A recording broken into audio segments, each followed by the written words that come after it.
Hello guys, तर आज आपण जाणार आहोत मुंबईच्या अशा एक नवीन ठिकाणी गेट ऑफ इंडियाला.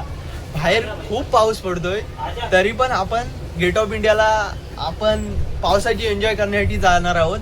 बाहेरचा वातावरण बघा, एकदम पावसाचं वातावरण आहे, तरी पण आपण गेट ऑफ इंडियाला गेल्यावर तुम्हाला गेट ऑफ इंडियाचा व्ह्यू दाखवतो.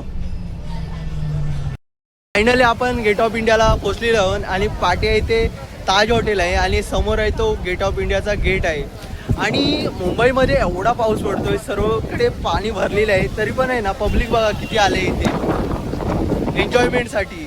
मी पण आलो आहे आणि हा ताज गेट आहे ना, हा आपल्या छत्रपती शिवाजी महाराजच्या रायगडावर आहे ना, तसाच सेम टू सेम आहे ना इथे आहे. आणि समुद्र पूर्णपणे भरलेला आहे, समुद्राच्या लाटा वरती येत आहे, त्यामुळे पोलिसांनी अलर्ट ठेवायला सांगितलं आहे इथे. त्यामुळे आपण पण बाहेर जातोय. आणि खरंच यार, मुंबई ही ना ड्रीम सिटी उगाच नाही बोलली जाते, कारण पब्लिक बघा ना एवढं पावसासून सुद्धा इथे फिरायला आले, म्हणजे काहीतरी सेफ्टी फील असेल म्हणूनच इथे आले असतात. आणि इथे येऊन वारो ब लाटा ब कसे येतं माका ना बसायला मजा वाटता. समुद्र कसो पाठी पुढे येत राहता, पाणी इला इला इला इला पाठी गेल्या गेल्या गेल्या गेल्या म्हणून मला कंटाळच येत नाही. आपण ना गेट ऑफ इंडियाच्या बाहेर आलो होतो आणि हे आहे ते ताज हॉटेल.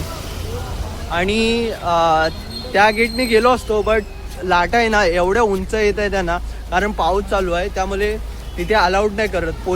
पोलीस पण आहेत तिथे, कारण लाटा उंच येऊन बाहेर येत आहे, त्यामुळे रिस्कीचं काम आहे.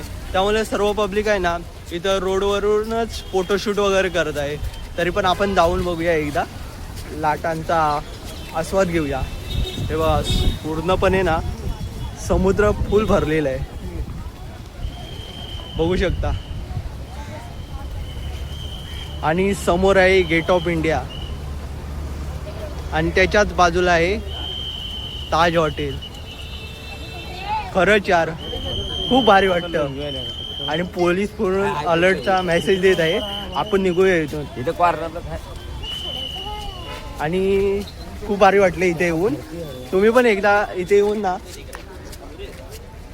एन्जॉयमेंटसाठी या, फोटोशूट वगैरे मस्त होतं इथे. आणि भेटूया आपण नेक्स्ट व्हिडिओमध्ये नेक्स्ट लोकेशनमध्ये.